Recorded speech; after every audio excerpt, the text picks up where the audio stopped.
Hello guys, welcome back to my channel Asha and record में आपका स्वागत है। एमपीएससी 008 का पार्ट 2 लेकर आई हूँ मैं। फोर्थ क्वेश्चन का भाषाई राज्यों के पक्ष में तर्क। भाषावादी राज्यों के समर्थकों का यह विचार है कि यदि भाषा के आधार पर राज्य का गठन किया जाए तो प्रतिनिधि संस्थाएं भली भांति कार्य करेंगी और लोकतंत्र के आदर्श सही रूप में कार्यान्वित किए जा सकेंगे। तो ये पक्ष में है कि भाषाई राज्य के जो पक्ष में तर्क दे रहे थे।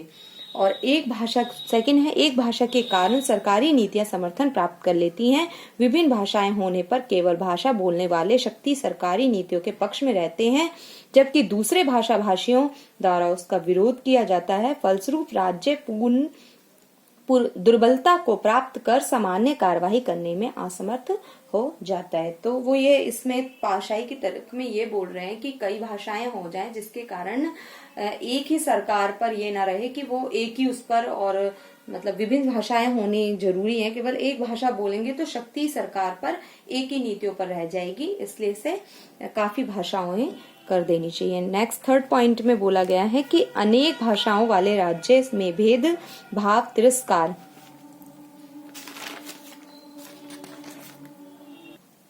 तिरस्कार पक्षपात आदि को प्रभुता होती है, जिसमें एक समुदाय के हितों के लिए अन्य समुदाय के हितों को बलिदान करने की नीति अपनाई जाती है, अर्थात एक पक्ष का शोषण कर दूसरे पक्ष का हित किया जाता है। तो इसमें ये बोला गया है कि भाषा के आधार पर जब अनेक भाषाएं होंगी, सबको मान्यता दे देंगे, तो ऐसा रहेगा कि जो मतलब एक समुदाय जो होगा वो दूसरे का वो नहीं कर पाएगा। अब जैसे हमने पंजाबी कर दी, अभी तो हिंदी राष्ट्रभाषा है जो सभी बोलते हैं, लेकिन हमने तेलुगु या एक कर दी, तो तेलुगु वाले जो पंजाबी या फिर और जो भाषाएं हैं उन पर अपना एक वर्चस्व दिखाएंगे। तो इस वजह से ये पक्ष में तर्क थे। अब भाषाई राज्यों के विपक्ष में तर्क क्या क्या है ये हम पढ़ेंगे। भाषाई आधार पर छोटे छोटे राज्यों की रचना होने के कारण क्षेत्रीय भावनाएं भयावह रूप ले लेती हैं। मतलब कि छोटे छोटे राज्य हैं, तेलुगु है, तेलुगु के अंदर भी बहुत सारी भाषाएं हैं, जो महाराष्ट्र में ही इतनी सारी भाषाएं हैं,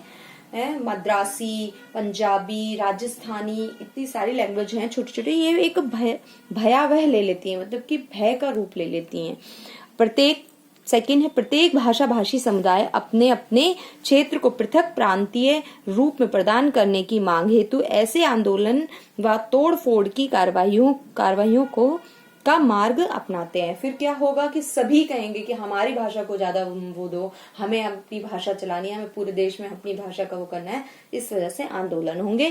थर्ड पॉइंट है, ऐसे राज्यों की मांग प्राय क्षेत्रीय भावनाओं और संकुचित स्वार्थों के आधार पर की जाती है।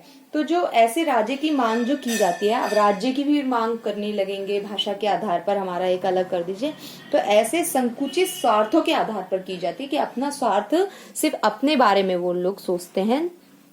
इसलिए फोर्थ पॉइंट है कि भाषाई राज्यों की स्थापना द्वारा यदि क्षेत्रीय भावनाओं को प्रोत्साहन दिया गया तो यह समस्याओं का समाधान नहीं होगा, बल्कि स्वयं अनेक समस्याओं को उत्पन्न कर देगा और इस आधार पर संभवतः देश में 100 राज्यों की रचना भी अपर्याप्त होगी। फोर्थ पॉइंट बहुत ही अच्छा है।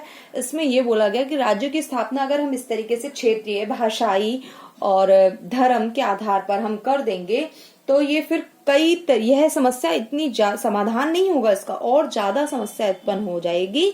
और इस आधार पर क्या हो जाएगा, देश जो होगा वो 100 राज्यों की रचना में अपर्याप्त हो जाएगा। कि अगर हम 100 राज्यों में भी उन्हें बांटे भाषा या धर्म या क्षेत्र के आधार पर, तो भी हमारा भारत बहुत ही विभिन्नताओं से भरा हुआ है, जो तब भी संभव नहीं होगा। आप प्लीज मेरे चैनल को सब्सक्राइब करें, लाइक करें एंड शेयर करें। Thank you for watching.